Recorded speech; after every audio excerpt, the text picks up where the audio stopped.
이 로에에서 보내주신 방향제거든요. 근데 구성품이 되게 짱짱하네요. 이게 뭐지?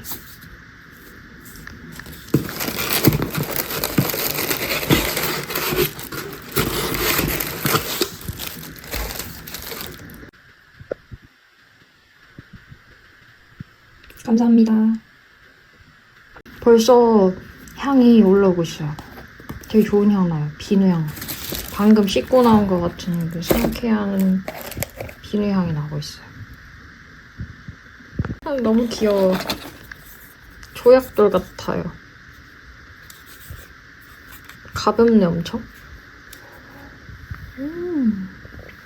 고급스럽죠? 제가 한 5개월 전쯤에 달아줬던 그랑핸드 사세가 이제 점점 향을 잃어가고 있거든요.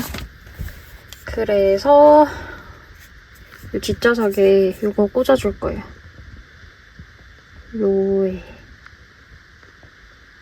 초점을 못 잡네.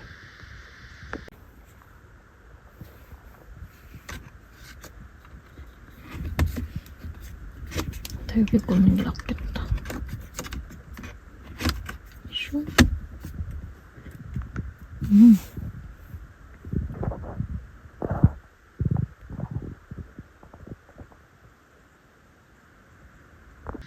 뭔가 베이지 시트랑 좀 잘 어울리는 것 같아요. 좀 고급스럽지 않아요?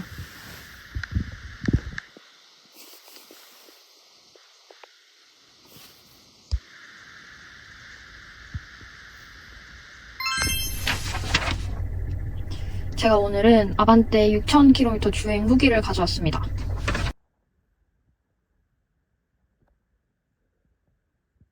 이번 영상에서는 반년 정도 아반떼를 타면서 느낀 장점, 단점 이렇게 나누어서 말씀을 드려보겠습니다. 사실 장점은 그동안 많이 말씀드렸고 뒷부분에 나오는 단점이 이 영상 핵심이니까 끝까지 봐주세요. 꼭. 우선 베이지 시트 이염 안 되냐고 물어보시는 분들이 많아서 일단 시트 상태 먼저 보여드릴게요. 제가 평소에 과자랑 단백질 바를 차 안에서 되게 자주 먹거든요. 근데 시트가 베이지 색깔이다 보니까 부스러기 같은 것도 거의 눈에 잘 안 띄고 셀프 코팅을 한번 해서 그런지 아직까지는 이염이라고 할 만한 흔적은 안 보이는 것 같아요.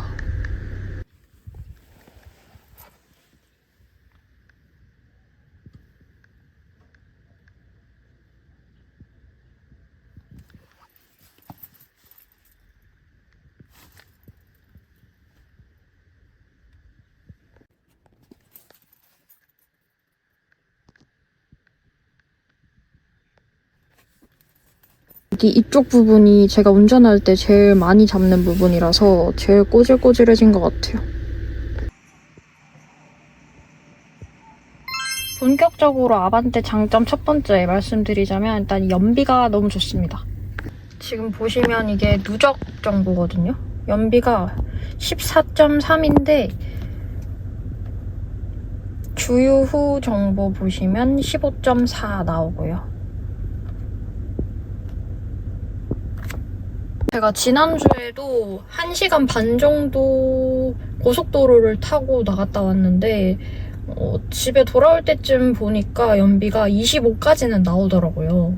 제가 원래 티볼리를 탔었잖아요. 티볼리 탈 때는 아무리 고속도로 주행을 해도 12에서 14 정도밖에 연비가 안 나왔었거든요. 비해서 아반떼는 차체가 가벼워서 그런지 연비가 너무 좋습니다. 타지역 나가는 날 제외하고는 이제 제가 출퇴근, 출장, 매일 헬스장 가는 거 다 고려할 때 기름 또한 한 달에 10만 원 내외로 놓고 있는 것 같아요. 두 번째 장점은 바로 가격입니다. 제가 첫 번째 차로 티볼리를 타다가 이제 두 번째 차로 선택을 했어야 됐기 때문에 아반떼보다는 그래도 소나타를 사야 되지 않나라는 생각을 정말 많이 했어요. 근데 제가 산 아반떼 인스퍼레이션 트림이 2,699만 원이었고 그보다 조금 높은 소나타 제일 낮은 등급이 프리미엄 등급이 2,800만 원이 넘었어요. 근데 제가 선택한 이 아반떼 인스퍼레이션 트림에는 현대 스마트 센스, 파노라마 디스플레이 뭐 이런 기본 옵션들 다 들어가 있었고 그리고 제가 선호하는 베이지 시트를 무료로 이제 선택을 할 수가 있었거든요.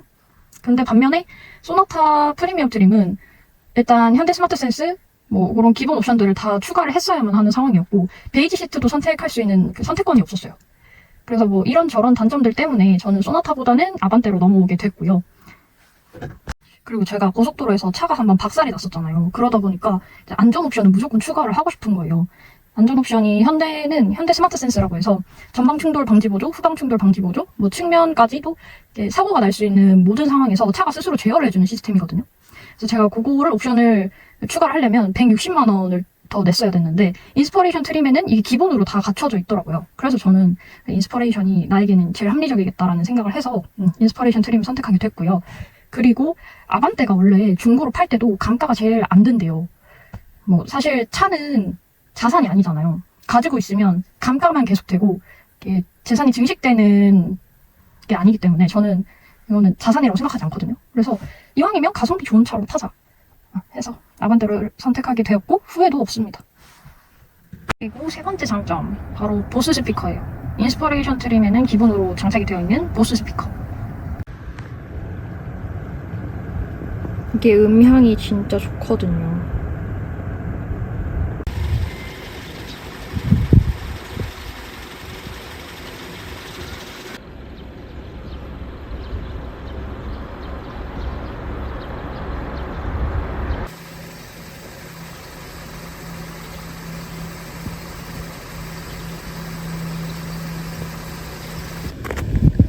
전 여기가 진짜 매력적이라고 생각하거든요. 혹시 모던 트림 하시는 분들은 익스테리어 디자인 꼭 옵션으로 추가하셨으면 좋겠어요. 검은 테두리가 너무 매력적이거든요.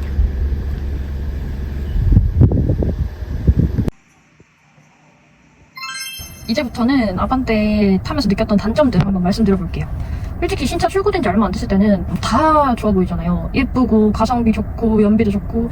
근데 한 6개월 타고 보니까 하나둘씩 단점들이 보이기 시작하더라고요. 뭐 심지어는 이게 차체 결함인가 싶을 정도로 이상한 부분도 있었고, 근데 또 결함인가 싶어가지고 블루엔즈에 정비를 받으러 가보면 현대차가 원래 그렇다, 앞전에 제네시스도 왔었는데 똑같은 현상을 겪었다, 겨울에만 이런 거니까 너무 걱정하지 말라, 뭐 이런 얘기도 많이 들었거든요. 현대차는 다 이런 거예요. 제가 한번 증빙 자료를 가지고 단점들을 몇 가지 좀 말씀드려볼게요. 첫 번째 단점입니다. 아반떼가 차체가 가볍다 보니까 문도 가벼운가 봐요. 그래서 문을 닫아도 잘 안 닫힐 때가 많아요. 바로 옆에 주차된 차가 있어서 차 문을 많이 못 열 때가 있잖아요. 이런 식으로 잘 안 닫힐 때가 많아요. 이제 제대로 닫혔습니다. 차가 물론 가벼워서 그럴 수도 있거든요.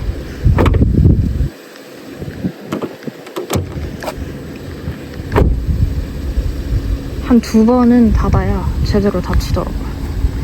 아니면 처음부터 힘을 줘서 세게 닫던지.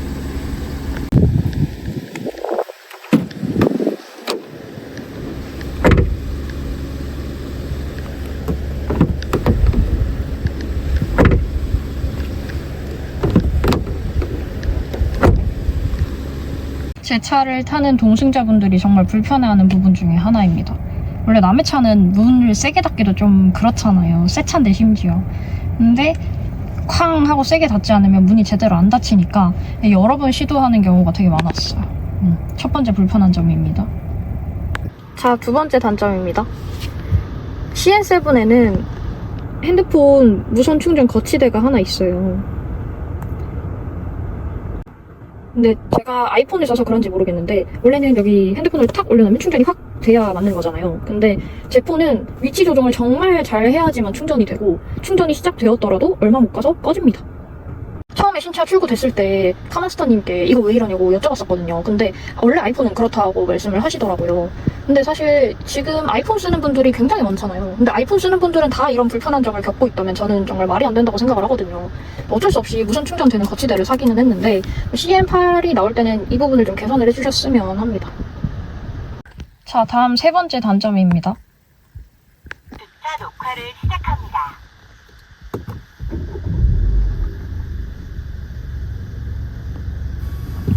이 디지털 계기판인데요. 상시 녹화를 이 계기판의 숫자가 운전할 때는 눈에 잘 안 들어오거든요. 제가 몇 킬로를 달리고 있는지 확인을 해야 되는데 사실 눈에 잘 안 띄니까 고속도로 탈 때는 무조건 여기 맞춰놓고 타고요. 제가 몇 킬로를 달리고 있는지 한눈에 볼 수 있으니까 여기에 항상 맞춰놓고 탑니다. 그리고 화면 보시면 아시겠지만 아반떼는 CC&C 디자인이 적용이 안 되어 있어요. 그래서 여기 내비게이션 위에 가림막이 있고요. 계기판이랑 이 내비게이션 사이에도 여백이 엄청 커요. 그래서 화면이 더 왜소해 보이죠? 보시면. 제가 제 차랑 비교를 좀 해보려고 산타페 2024년형에 탑승을 좀 해봤는데요. 요거는 이제 CC&C 디자인이 적용이 된 거예요. 보시면 아반떼랑 다르게 여기 위에 가림막도 없고요. 여기 사이 여백도 좁은 편이에요. 훨씬 크죠?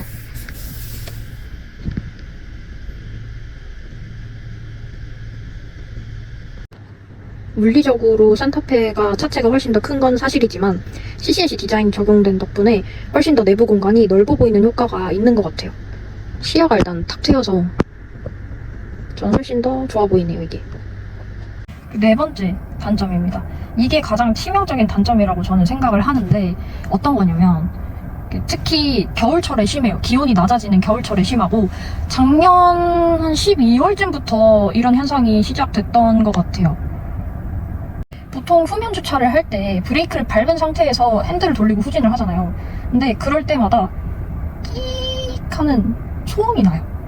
그게 저도 어디서 나는 소음인지 모르겠는데 끼익 끼익 뭐 이런 소리가 납니다.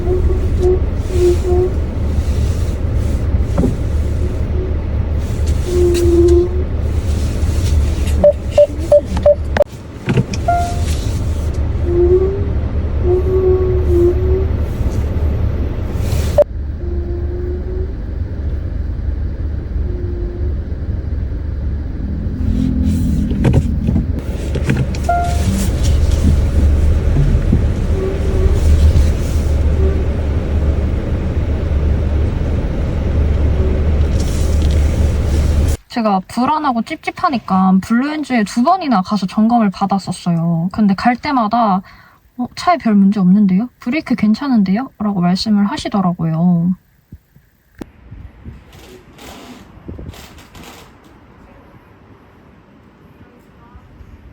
그리고 앞전에 제네시스도 왔었는데 똑같은 현상을 호소를 하셨다. 근데 거기도 브레이크에 별 문제 없었으니까 너무 걱정하지 마라. 겨울철에는 웬만하면 다 그런 소리가 난다. 이렇게 말씀을 하시더라고요. 저는 현대자동차 이용하시는 다른 분들한테도 좀 여쭤보고 싶어요. 저 쌍용차 탈 때는 한 번도 이런 적이 없었거든요, 티볼리는. 그래서 원래 현대차가 다들 이런 소리가 나는 건지 한번 여쭤보고 싶습니다. 마지막 5번째 단점. 이게 영상으로는 티가 많이 안 나는데 살짝 이격이 있어요.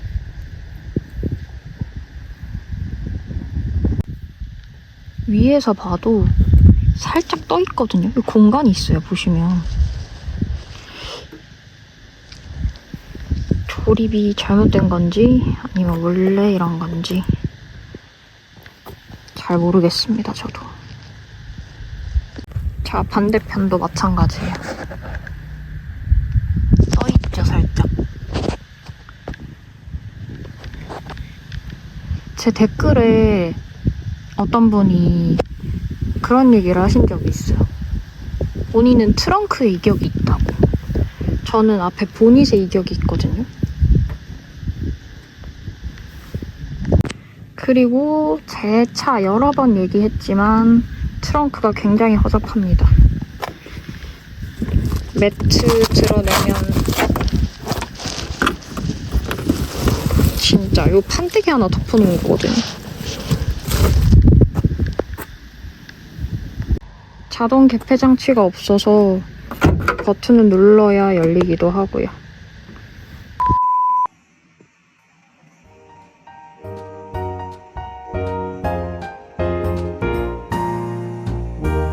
네, 오늘은 제가 아반떼 6개월 정도 타면서 느꼈던 솔직한 장점이랑 단점 비교해서 말씀을 한번 드려봤는데요. 올해는 아반떼 풀체인지 CN8, CN8이 나온다고 하니까 좀 제가 앞서 말씀드렸던 단점들이 보완되어 나왔으면 좋겠습니다. 오늘 영상 끝.